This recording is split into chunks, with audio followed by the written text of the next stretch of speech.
大家好，歡迎嚟到小粉哥的投資日記。在港經營約40年嘅老字號大班麵包西餅喺6月24日正式結業前已經有先兆。6月22日已經傳出3間位於彩虹、大圍及黃埔港鐵站嘅分店因拖欠鋪租而結業。結果該3間分店於第二日6月23日已經從大班西餅官網撤下，分店數目由15間跌至12間。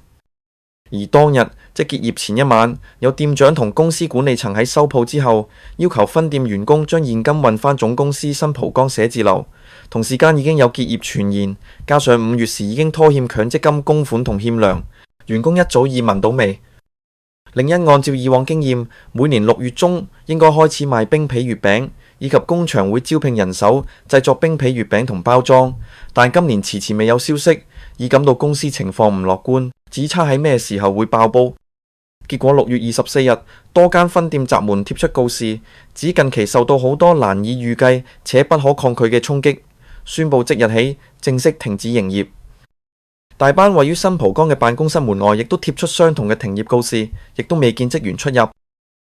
喺大班總務部工作嘅林先生，今朝早亦都返新蒲崗辦公室，然後前往勞工處填寫表格。同樣喺勞工處嘅受影響，員工有近100人，佢哋大部分被拖欠5月至今嘅工資以及遣散費等。林先生喺大班工作咗5年，單計你個半月薪金，估計遭拖欠7萬幾元。佢指部分同事工作咗10幾20年，涉及金額更大。結業之後，公司冇就後續安排同佢哋有咩聯絡。佢同樣指啦，公司結業早有先兆，目前已經拖欠各承辦商同埋材料供應商超過300萬元。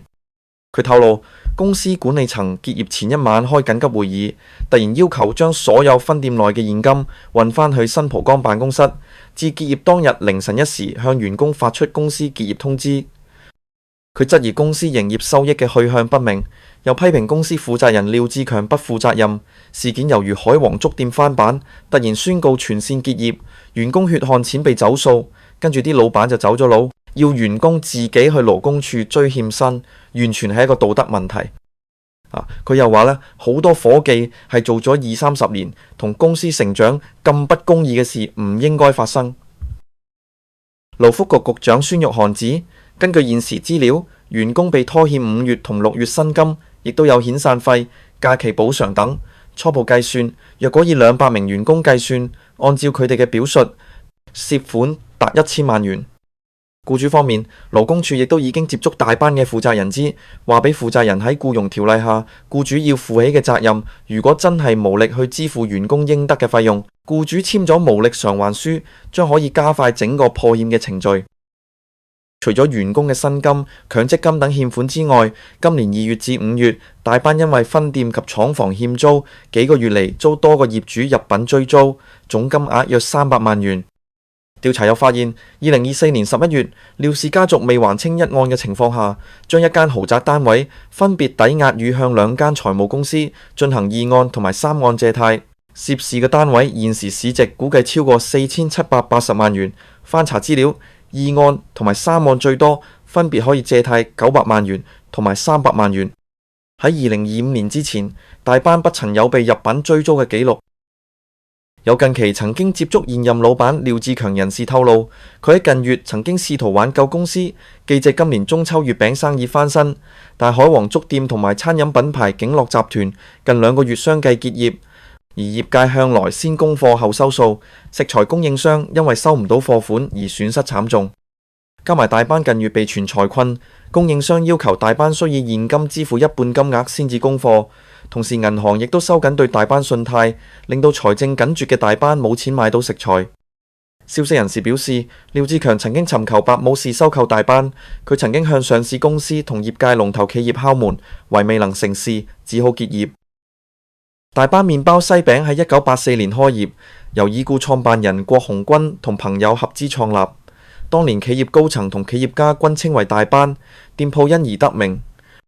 佢喺1989年首創冰皮月餅，衝擊傳統月餅市場，以口感冰涼、清爽、較傳統月餅低卡路里為賣點，加上餡料多樣化，故推出後大獲好評，改變月餅市場格局。其餘競爭對手包括美心西餅、聖安娜餅屋等，後來亦都爭相仿效。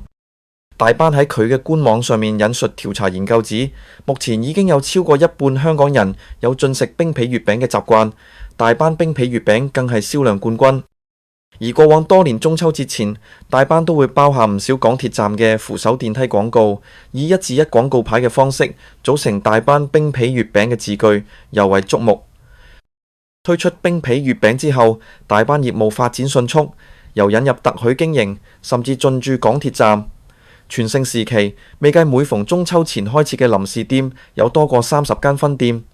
其後大班成功打入內地市場，喺深圳、北京、上海等地都有分店，並喺淘寶、京東等國內電商平台銷售。不過，2019年反修例風波卻為集團帶嚟嚴重打擊。創辦人之子郭勇維喺 Facebook 發表言論，支持示威及轉載取笑藍絲嘅圖片，遭到內地網民強烈批評並呼籲罷買。連官媒《人民日報》同埋環球網亦都批評郭係支持亂港分子。郭勇維隨即發聲明道歉，表示社交平台分享嘅言論同埋資訊純屬個人分享，同大班無關。大班亦就事件道歉，又表示郭嘅個人言論同公司立場無關。不過，淘寶、京東等網購平台以及內地多間超市都將大班嘅產品下架。亦連臨近中秋節嘅時候，大班月餅又喺部分電商平台上線，引來唔少關注下，再被火速下架。郭鴻鈞家族其後於2021年全面退出大班，公司由商人廖志強為首嘅新股東全盤收購。廖接手之後，曾經接受傳媒訪問指，大班新經營理念為愛國愛港、守法企業公民，又曾經參與及支持國安教育日活動、贊助警隊音樂會等。佢又指，大班將改革品牌，包括更改公司標誌、翻新分店同推動品牌年輕化，並有意重返內地市場。香港餐飲聯業協會會長黃家和向星島頭條表示，對結業感可惜，形容喺香港超過40年嘅老店好難得，相信結業包括好多因素，最大原因之一係2019年社會事件之後被內地群眾抵制，損失佔生意額70%嘅內地市場，